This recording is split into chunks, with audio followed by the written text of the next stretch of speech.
Why wouldn't they do that? Because it is unking-like to do that.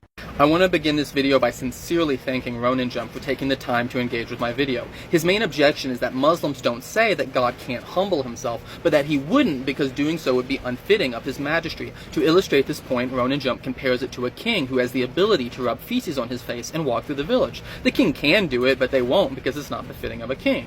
This idea that humbling himself is not befitting of God is one that came up often in the comments of my last video, so let's really bunker down on this point.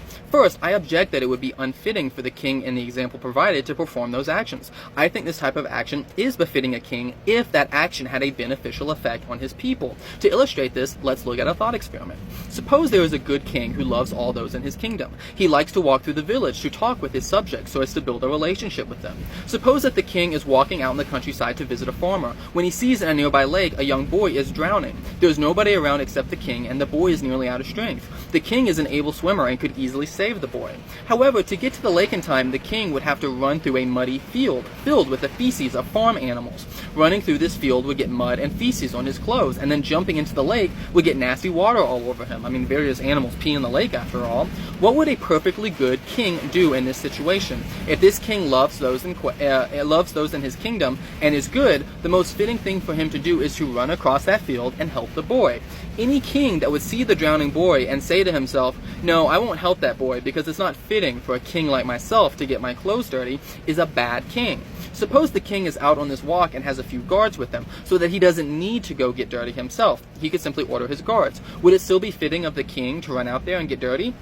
Yes, and here is why. If the king goes out there himself, that communicates a clear and distinct message to the boy and the villagers about his love for his people and where his priorities lie. We can imagine the boy telling the rest of the village later, "I was in the lake drowning, and the king walking by saw me, and though he had a whole squad of guards with him, he rushed out himself to come rescue me, soiling his royal robes in the process." You see, that action would communicate the king's love in a way that mere words never could, and it would no doubt cause the villagers to love him all the more.